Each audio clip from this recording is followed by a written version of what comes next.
Hey guys, today we are in Genesis chapter 7.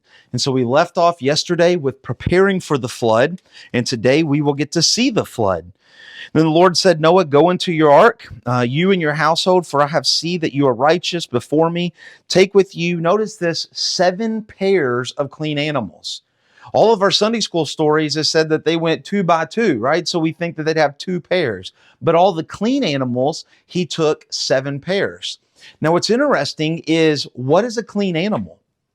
We're only 7 chapters into the Bible.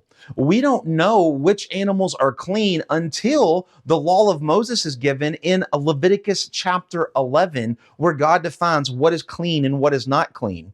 But somehow God had told Noah knows of what is a clean animal and what is not, but we won't find it till Leviticus, right? So it's just an interesting thought.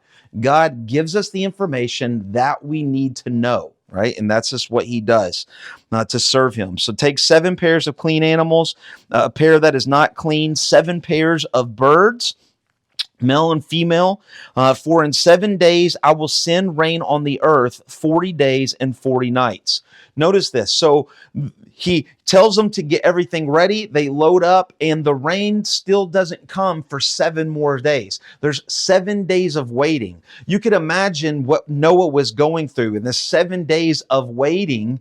What was the world talking to him? What was they telling him? You're dumb. The rain's not going to come. But he's faithfully waiting in these 7 days. And not only that, he's going to send rain. Noah has no idea what rain is. Nobody on this earth knows what rain is, but God knows what rain is, and he's going to send rain. And God says, I'm going to blot everything out. Notice verse 6, it says, Noah was 600 years old when the flood of waters came upon the earth. Realize this, Noah spent almost 100 years in preparation of building the ark. Almost 100 years of preparation of building the ark. How much faith would that take to build something that's never been built, for something that's going to fall from the sky that they've never seen, that's going to destroy the world? That would have been some incredible faith. And so 600 years old, when the flood waters came from the whole earth. What's interesting is, if you go back to chapter 5 and you do some quick math calculations, from the day that Adam was created to the day of the flood, it's 1,656 years. 1,656 years. So 1,656 years of the population of the world growing, of the whole world being wicked except for one family. A lot has happened in that time and in those years. Verse 10, and on 7 days the water of the flood came upon the earth. After the week of waiting, it started to come up. And in the 600 years of Noah's life, in the 2nd month, on the 17th day of the month, on the day all the fountains of the great deep burst forth and the windows of heaven were open. Knowing how specific it is. It's not just 600 years, but we get the month, we get the day, and exactly that time, it says that the waters from the ground started to come up and the waters from the heavens started to come down. It was a complete deluge of water everywhere, like it has never been before. And then we kind of get a little retelling of the story. And then in verse 16, it says, and those entered, male and female, all the flesh went in as God had commanded them, and the Lord shut them in. Notice this, the Lord shut them in. Noah did not stop salvation for anybody getting on that boat.